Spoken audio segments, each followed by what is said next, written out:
মুরগির মাংস দিয়ে টমেটো আপনারা কি বাসায় একবার হলেও রান্না করে দেখেছেন?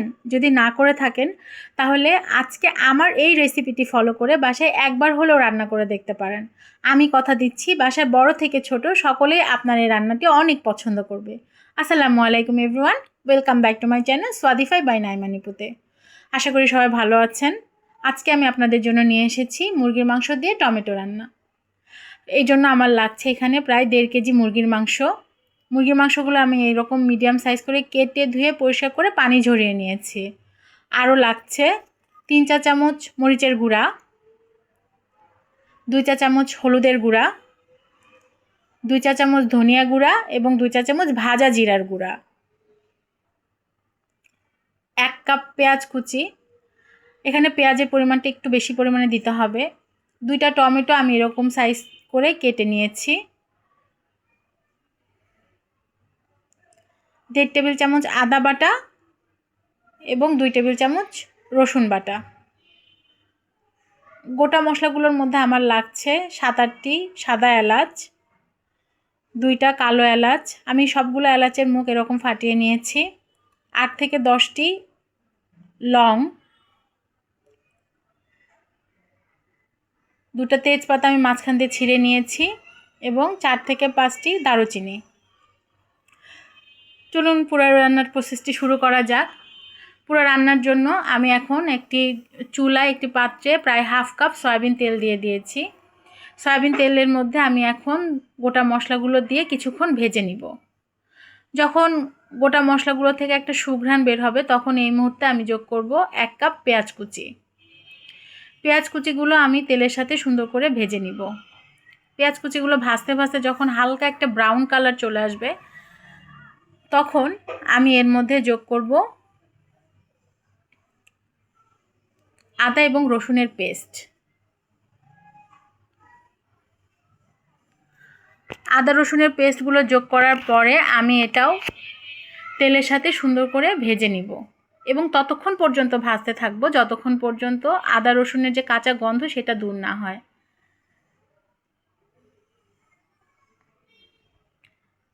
আদা রসুনের পেস্টগুলো ভাজতে ভাজতে যখন এরকম মশলার ভাজা হয়ে যাবে এবং উপরে তেলটা হালকা ভেসে উঠবে সেই মুহূর্তে আমি এর মধ্যে যোগ করব সবগুলো গুঁড়া মশলা। গুঁড়া মশলাগুলো এখন আমি নেড়ে চেড়ে মিশিয়ে দিব এবং ভাজতে থাকবো। প্রায় 1 মিনিট মতো ভাজার হয়ে গেলে তো এর মধ্যে আমি যোগ করব কিছুটা পানি যোগ করে আমি মশলাগুলো কষাতে থাকবো।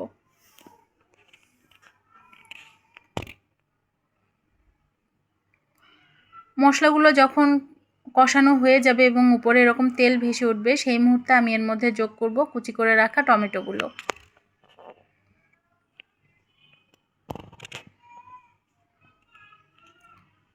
টমেটোগুলো মিশানোর পরে আমি টমেটোগুলো কষাতে থাকবো। কষানোর এক পর্যায়ে যখন দেখবেন তেলগুলো এরকম উপরে ভেসে উঠেছে এবং টমেটো মোটামুটি একটু কষানো হয়ে গিয়েছে সেই মুহূর্তে আমি এর মধ্যে যোগ করব আগে থেকে ধুয়ে পরিষ্কার করে রাখা মুরগির মাংসগুলো।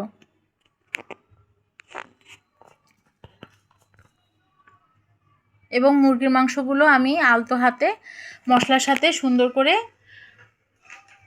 মিশিয়ে দিব। আসলে রান্নাটা হচ্ছে একটা আর্ট। আপনারা যখন রান্নাটা মনোযোগ সহকারে করবেন তখন দেখবেন রান্নাটা অবশ্যই মজা হতে বাধ্য। আর রান্না করার সময় খেয়াল রাখবেন আপনি রান্নাটা কার জন্য করছেন। আমরা অবশ্যই রান্নাটা আত্মীয় স্বজনের জন্য, নিজের পরিবারের মানুষের জন্য করে থাকি, তাই না? এই জন্য অবশ্যই রান্না মনোযোগ সহকারে করতে হবে, তাহলে দেখবেন রান্নাটা অনেক মজা হবে। মুরগির মাংস মিশিয়ে দেওয়ার এই পর্যায়ে আমি একটা ঢাকনা দিয়ে ঢেকে দিব।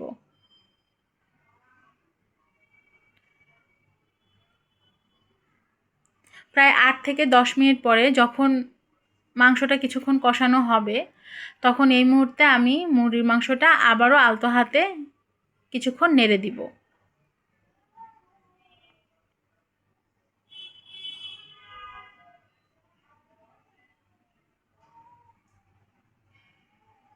নেড়ে চেড়ে মিশিয়ে দেওয়ার পরে আমি আবারও ঢাকনা দিয়ে মাংসটা ঢেকে রেখে দিব কষানোর জন্য।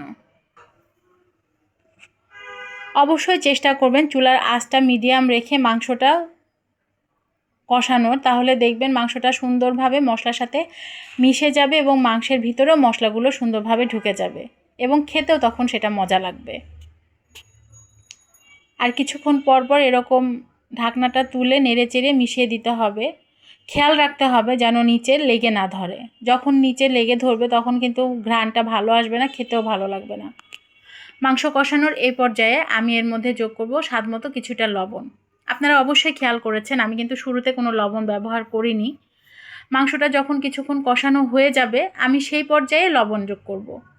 এই ক্ষেত্রে হয় কি, আপনার মাংসের ভিতরের যে জুসি ভাব সেটা ঠিক থাকে। আপনারা যদি শুরুতেই লবণ মিশিয়ে দেন তাহলে দেখবেন জুসি ভাবটা তখন নষ্ট হয়ে যায়।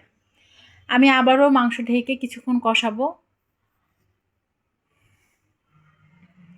মাংস কিছুক্ষণ কষানোর পরে আমি আবারও নেড়ে চেড়ে মিশিয়ে দিব।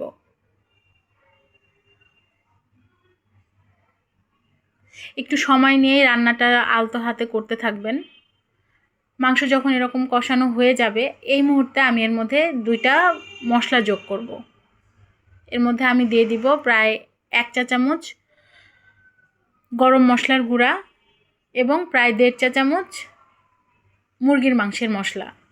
এই মশলাটা 2টা আপনারা ব্যবহার করার চেষ্টা করবেন, তাহলে দেখবেন রান্নার স্বাদ অনেকটা বেড়ে গিয়েছে।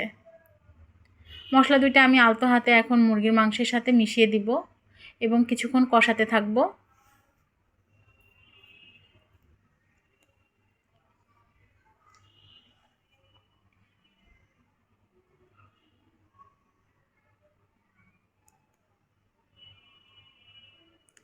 মাংস যখন মশলার সাথে সুন্দরভাবে কষানো হয়ে যাবে, কষানোর এক পর্যায়ে আমি এর মধ্যে দিয়ে দিব কিছুটা পানি। আমি এখানে কিছুটা গরম পানি দিয়ে দিচ্ছি, প্রায় 1/2 কাপ মতো গরম পানি আমি এখানে ব্যবহার করেছি। আপনারাও চেষ্টা করবেন এখানে গরম পানিটাই ব্যবহার করার। গরম পানি ব্যবহার করলে হবে কি, আপনাদের রান্নার যে কালারটা, মাংসের যে কালারটা সেটা অনেক সুন্দর থাকবে। আপনারা যদি এখানে কাঁচা পানি ব্যবহার করেন তখন দেখবেন মানে মাংস রান্নার যে কালার সেটা ফ্যাকাশে কালার দেখা যাবে, দেখতে ভালো লাগবে না। আর যেটা দেখতে ভালো না লাগে সেটা কিন্তু আমাদের খাওয়াতে অতটা রুচি আসে না। এই জন্য আপনারা অবশ্যই চেষ্টা করবেন এখানে গরম পানিটাই ব্যবহার করার। আপনারা দেখতেই পাচ্ছেন আমার রান্না বলক চলে এসেছে, রান্না আমার প্রায় হয়ে গিয়েছে। রান্না নামানোর আমি আগ মুহূর্তে এখানে ব্যবহার করব প্রায় 1/2 চা চামচ মতো ভাজা জিরার গুঁড়া। এটাও আপনারা ব্যবহার করার চেষ্টা করবেন, তাহলে দেখবেন আপনাদের মুরগির মাংসের স্বাদ বহুগুণে বেড়ে যাবে। দেখতেই পাচ্ছেন আমার রান্না মোটামুটি হয়ে এসেছে।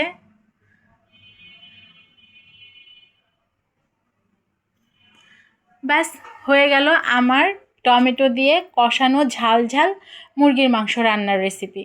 আপনারা ভালো থাকবেন, আমার জন্য দোয়া করবেন। আসসালামু